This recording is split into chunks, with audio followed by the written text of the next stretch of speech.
सुप्रभात। जय श्री कृष्ण। पूर्व अध्ययन के माध्यम से हमने समझा कि प्रत्येक प्राणी के भीतर वह ज्ञान विद्यमान है जिसके माध्यम से वह अपने अज्ञान का आवरण स्वयं ही हटा सकता है और इस प्रकार से ज्ञान से परिपोषित होता हुआ वह स्वयं आत्मा से, मन, बुद्धि व इंद्रियों इत्यादि सभी से मुक्त हो कर्म बंधन से ही मुक्त हो जाता है। इसी प्रकार आगे श्री कृष्ण क्या समझाते हैं, आइए जानते हैं। श्लोक संख्या 18 है। विद्या विनय संपन्ने ब्राह्मणे गविहस्तिनि शुनि चैव स्वपाके च पंडिताः समदर्शिनः।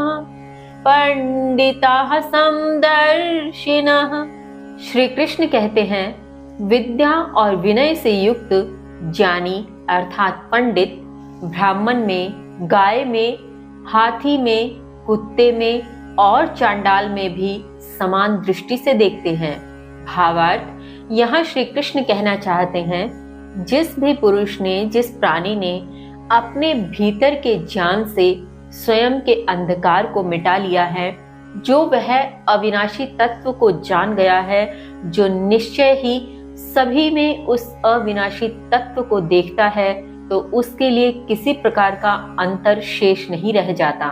वह प्रत्येक प्राणी अर्थात ब्राह्मण इत्यादि, इसी के साथ वह प्रत्येक जीव जंतु, चाहे वह गाय हो, कुत्ता हो, हाथी अथवा चंडाल ही क्यों ना हो, प्रत्येक जीव में भी वह उसे समान दृष्टि से ही देखता है।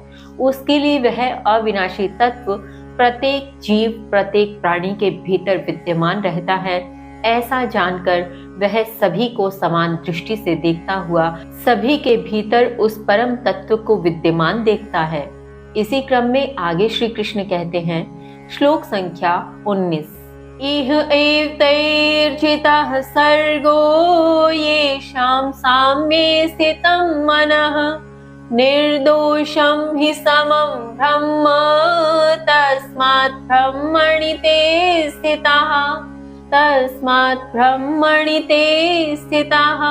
श्री कृष्ण कहते हैं, जिनका मन समता में स्थित है, उनके द्वारा इस जीवन में ही संसार को जीत लिया गया है। निश्चय ही वे दोष रहित ब्रह्म के समान हैं, इसलिए वे ब्रह्म में स्थित हैं। भावार्थ, यहाँ श्री कृष्ण उस प्राणी के विषय में कहते हैं जिसने समभाव को धारण कर लिया है और समभाव के आधार पर वह प्रत्येक जीव में, प्रत्येक प्राणी में उस अविनाशी तत्व को ही देखता है। उसके लिए किसी भी जीव अथवा प्राणी में कोई भिन्नता नहीं है, कोई अंतर नहीं है।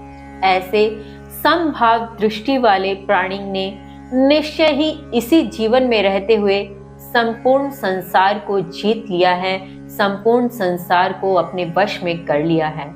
ऐसा प्राणी निश्चय ही दोष रहित ब्रह्म के समान है, जिसमें किसी प्रकार का कोई दोष नहीं है, क्योंकि न उसके भीतर किसी के प्रति राग द्वेष का भाव है और न ही वह किसी के प्रति क्रोध की भावना के वशीभूत हो, किसी को भी हानि पहुंचाने का भाव रखता है।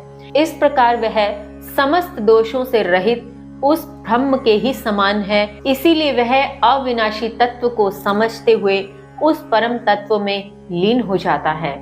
आगे श्री कृष्ण क्या समझाते हैं, जानेंगे कल। तब तक के लिए जय श्री कृष्ण।